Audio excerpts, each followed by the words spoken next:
Greetings, everybody. Julie Garvin Riggs painting with you today from home.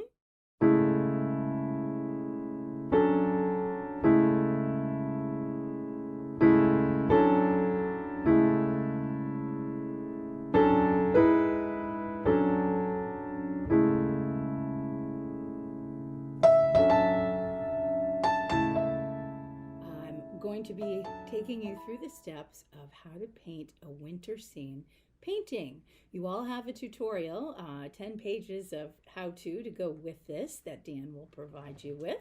You will need to unpack your supplies. First, your blue and white paint, your flat brush, your detail brushes, and your canvas board. I have my paint on a plastic plate today, and I have a separate bowl with pure white paint. This is going to stay pure white paint. That's why I've separated it from the other. The other two will be eventually mixed to make a medium blue.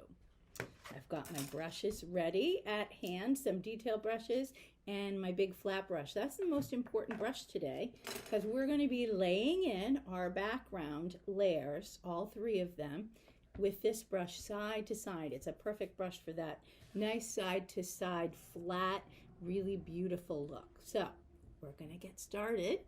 This is the painting we will be working on today. This is a very tall winter scene pine tree with a foreground of a sloping hill, and then in our middle ground we have some trees that are smaller in the background, and then in our far background we have some mountains. We're going to start with our three shades of our background color. Here we go. Take your big flat brush, fill it up with dark blue paint. You are going to paint about 1/3 of your painting. I try and do this in thirds. It makes it easier to break it up and you know where to stop. I'm going to get a whole bunch more, and I'm going to go down to about here. That looks like about 1/3 of the painting to me.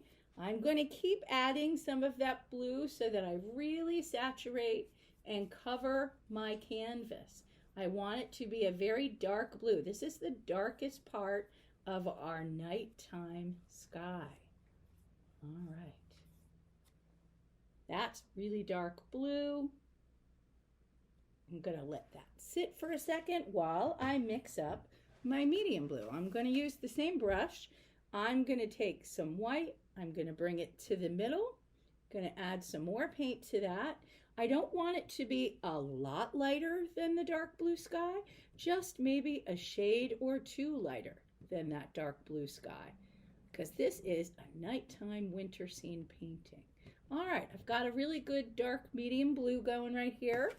Where you want to start is right where you left off, right on that line. Overlap it a little bit. I try and go up into my dark blue a little bit, and then I come back down with it. Again, side to side. You don't want to be able to see a defined stripe of a color. You don't want it to be really shocking where the dark blue ends and the medium blue starts. So that's why it's okay to blend up into it a little bit and then back down. It'll make it a little more of a faded or gradual look. All right, I'm going to stop right here with my medium blue. Again, I'm going up all the way up until I have a really nice, sort of like an ombre look to the sky. There's no defined, boom, this is dark, this is medium. All right, now it is important, if you don't have water, that's fine. I don't usually use water when I'm painting this painting because I don't want the paint to get thinned out too much. But I am cleaning most of the paint off of my flat brush. It's still a little blue, and that's fine because the bottom snow is not going to be pure white. It's going to be really super, super light blue, and that's fine because it's going to look like shadows. At night, the snow is not pure white. It has shadow in it from whatever is near. So you noticed I went up into that dark, or I mean medium blue, with my white and it brought it back down, and it's creating this really cool, lovely light blue all over my canvas at the bottom. So the snow is sort of whitish light blue. Okay, so now you can see that different transition from the medium blue to the light blue bottom snow. All right, we have finished our background. It is okay to continue your painting while it's wet, and I'll tell you why. When we lay in our big vertical tree and some of our background, it needs to be a little wet so our brush will drag and move smoothly. Otherwise, it'll be a little hard and you won't get the same effect that you want. Normally, when we're making a painting, we paint top to bottom, back to front. We're going to do a little bit of that today, but we're only going to paint a little bit of our background in. We're not going to give it much detail. We just want to know where that's going to be. For this painting, our vertical, that really big tree, is going to be on the left side, and we know that. So it's okay to go ahead and paint some of our far background on the right-hand side, because we know that tree is going to be taking up a lot of it on the left-hand side. So the way I would start is, I know my tree is going to be here, so I'm going to come over here and start to do a little, see how I'm dragging my white paint just very lightly, and it's turning a little bit of blue, and that is perfectly fine. I want that to come down. I'm going to get a little more of my white. I'm going to make another mountain coming up and going down again very lightly, and I know that I might want to paint another one in between that to give it a really good depth of layering my background. It's going to go like to about there. All right, I am now going to leave it at that because I know where those are coming. I'm going to do a little bit of that. There we go. I've got 3 separate mountains. The next thing I'm going to do is a little bit in the middle ground, which is to create an area where I can put some trees. So I'm just doing their tree trunks right now. So the tree trunks are there, and I also have an area of like middle ground land. So I'm going to put that in. That's enough for our background and middle ground right now. We know where that's going to go. The next thing we need to do is get some white paint on our brush, and you're going to hold it way down where the metal meets the wood because you're going to need good control for this, kind of like a pencil. We're going to draw a very long straight line, and that will be the trunk of our very large tree. So I'm going to start way up here in the sky, and I'm going to come straight down into my snow. All right, I'm stopping, leaving a bit of snow in the foreground. So I've come down about that far. That is the trunk of my tree. The way to start a tree, pine trees are really fun to do. They're not hard. You want to go starting from the top, working your way to the bottom, and you want to make these little swooping branches. And as you go down, I'm leaving space between them because I'm eventually going to fill in that space when I go down my next time. I am making my branches larger as I go down because pine trees are sort of triangular, pyramid shaped, so they're going to be wider at the bottom. Down here, it's hard to see the bottom of those branches, but this is the very bottom of my tree. All right, the next thing I'm going to do is equal that on the other side. Pine trees are very symmetrical, so it's okay to do them with even measured branches. So I'm going to start my swoops over here, and I'm going to mimic the same motion side to side because I want it to be kind of even.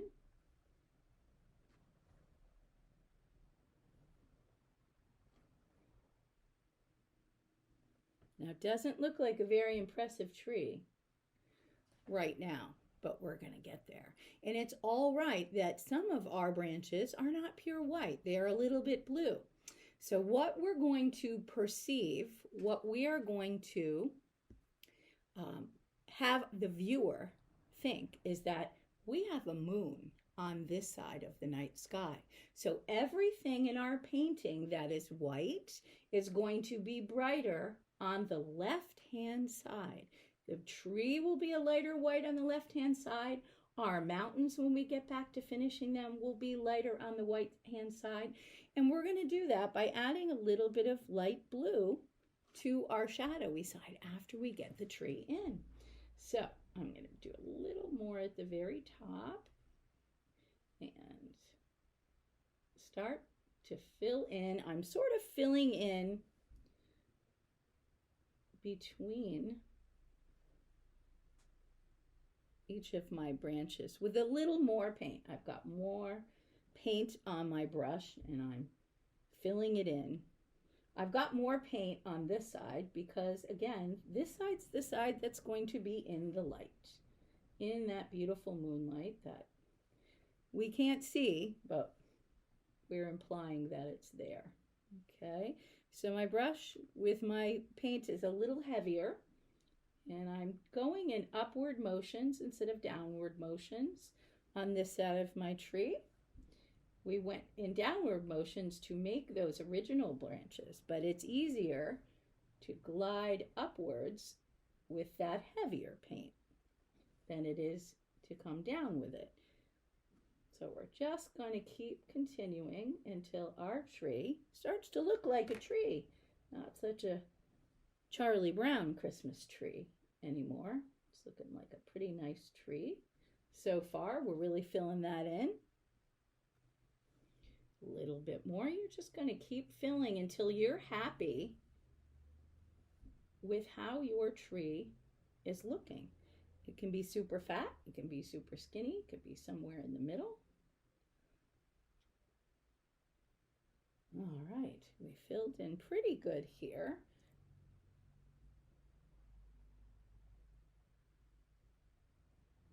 And again, I'll probably go back and add more to that. Now I'm going to fill in a little bit on the other side. I'm going to mix a tiny bit of blue with my white. We're going to save that. We're going to go in with our white first.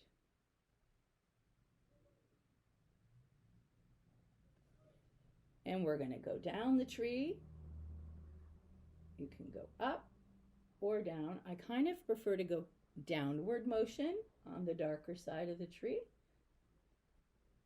See that I'm getting a little bit of light blue mixed in with that, and that is fine because this is our shadowy side. I'm going to take a little bit of that light blue now that I mixed, and I'm going to go back in and just add some of that here and there in my branches. So we get that shadow.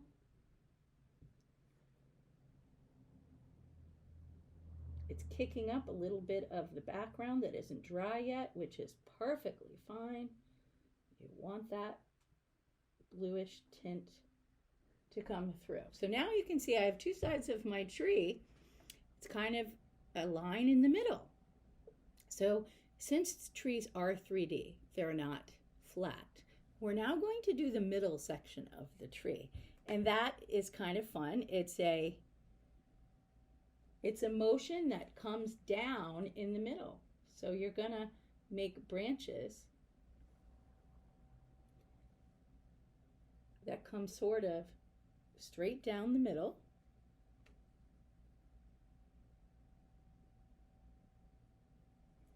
And you can vary which side you make them on, going back and forth, but we sort of want some branches coming down the middle of our tree.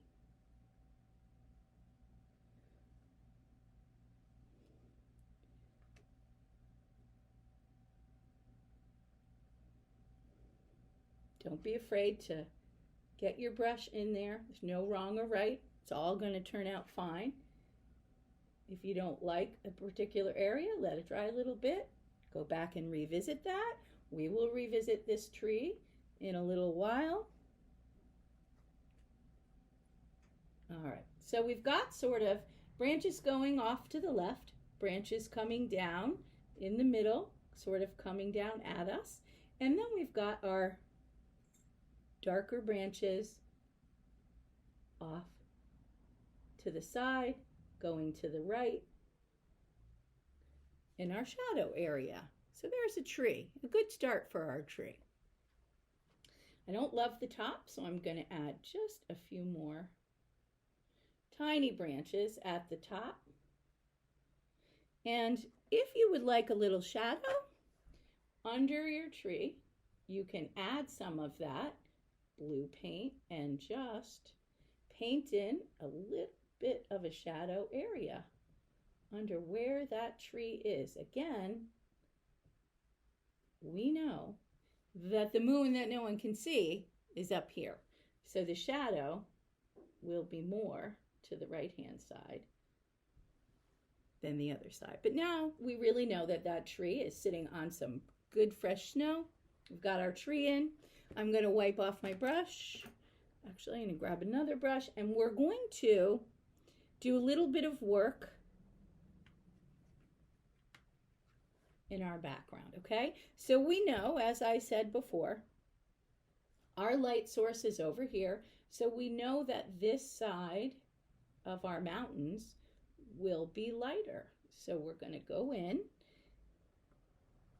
and we're going to add some light to all of those sides of our mountains. Now I'm going to dry my brush off a little because this is still wet back here, and we can just very lightly get in on the left-hand side some really nice snowy ridges on these mountains up here. And I'm dragging my brush so it isn't so detailed. I want it to be a little bit blurry. I don't want it to be super focused. I just want it to have that sort of faded look in the background. We're going to do that to all of our mountains. We're going to give them that sort of faded look. If you want your mountain to be a ski mountain, you could do some what we call runs, which is areas of the mountain. That one's getting a little blue. If it gets a lot blue or a little blue and you want it to be more white, just clean your brush off and go back in there with some white. There we go. I'm going to let that dry a little more. But anyway, this is the sort of idea for getting in the shape of your mountains.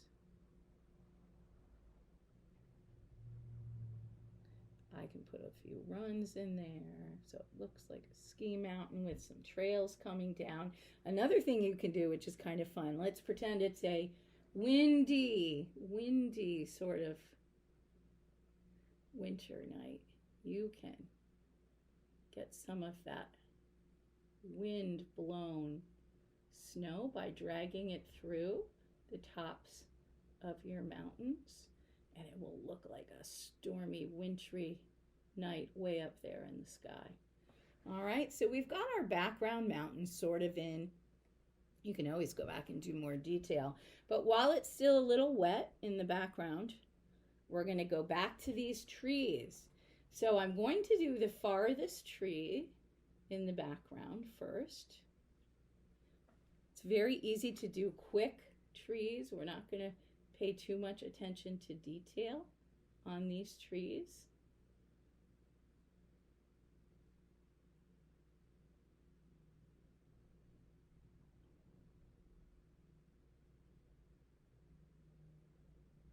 All right, one tree done. We're going to do the other background tree very quickly. I'm just doing downward branches on these because they're going to be very full snow-laden trees. All right, you notice I've done the two behind first. The reason for that is I want to cover some of those with the one that's in front to show that it's in front of those two. It'll give you some perspective. You'll have foreground, middle ground, and background. So you'll have distance and depth in your painting. It's really important to paint that way so it looks real. If everything is at the same depth in a painting, it will be one-dimensional or flat, and we don't want that to happen. So I am going to make this tree a little taller than the other. So I went up a little on that. I'm going to now put in these branches quickly.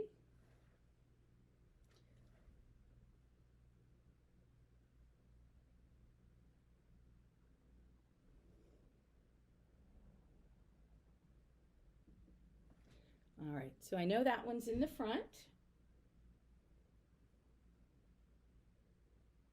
Fill that in a little more.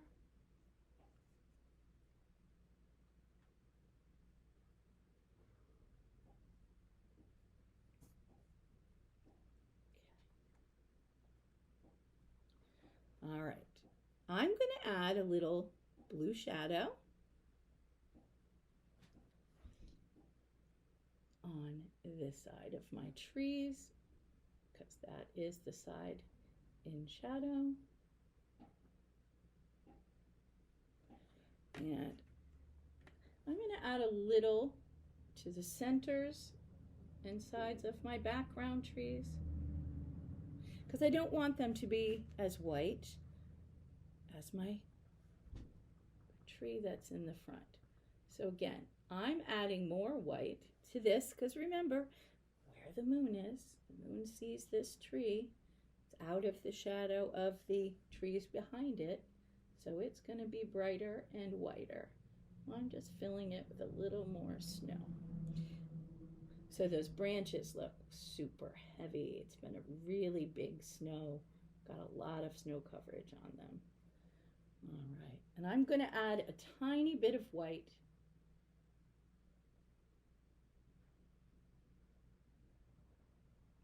just to the sides of the two background, just a little. There we go. I'm not doing super detail in those right now. I'm just getting them in while my background is still wet, which is important for the brush to be able to glide. All right, so the next thing we're going to do is we're going to add a tiny bit of shade and shadow under this front tree, a little bit under these back trees, this is giving them a landline as well to anchor themselves in our background, and that can continue all the way through if you want it to.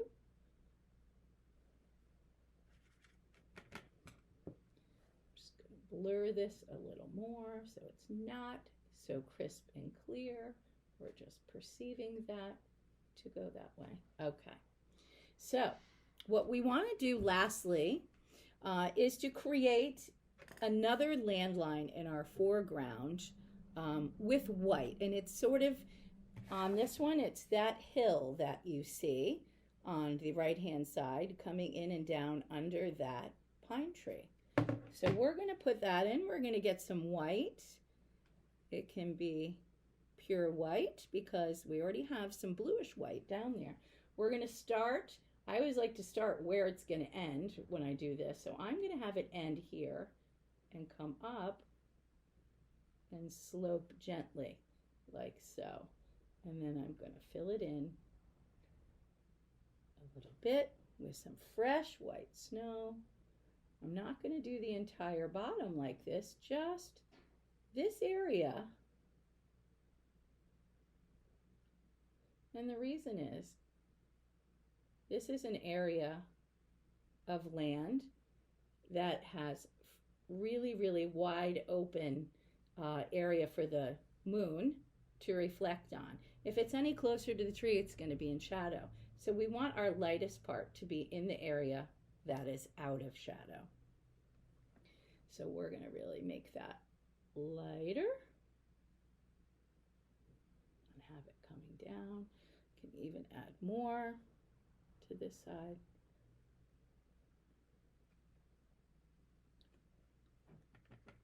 And then I just sort of blur it.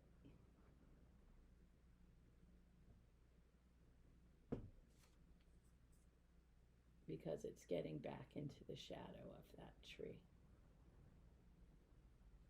All right, so you have your snow line over here. You have your foreground, your middle ground, and your background. All right, now we want to continue our background line of this mountain onto the side of the tree. So we have a continuous landline in the background. So this is where the mountain starts. This takes the eye through the painting up to the center of the painting and then back down over here. It's a way to get the viewer to look at your entire painting. All right, we go up and we go down. So you want to connect that on the back side of that tree to that mountain. Now you can go back in if you would like and fill in a little more white on the left-hand sides of your mountains, your trees, anywhere else you want to define that light side and dark side. You can add more light or you can add more shadow wherever you would like. The most fun part of the painting is happening right now. We're going to make it snow inside. I like to use one of these shish kebab skewers. You can use a toothpick. Anything with a point will give you a perfectly round dot that will look like falling snow. Sometimes we use toothbrushes and scrubbing brushes, but that's a little less controllable.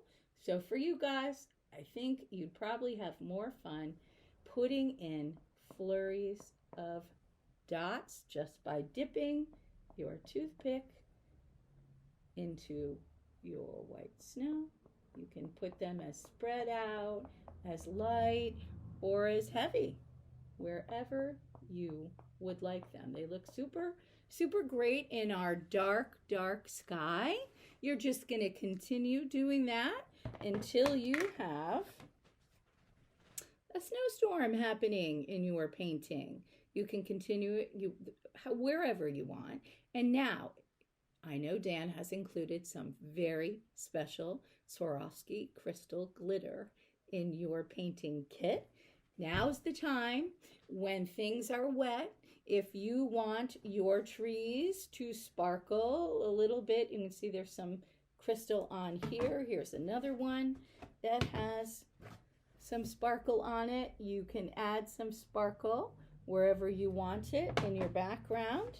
This tree has it all over its trunk. It's very good. Look at that. That is Liberace grand. Look at that. So if you want glitter in your painting anywhere, add it, a little bit of a dusting of it onto the areas of white. And then if you put your painting near a candle or a source of light, it will sparkle just like a nighttime snowstorm does. I hope you have enjoyed that. Don't overthink it. Follow your instructions or take it in your own direction. That's the beauty of art. There's no wrong or right. Have fun. Thanks for joining me today, and thank you, Dan, for including me in this wonderful project. Merry Christmas, happy holidays, happy painting. Bye for now.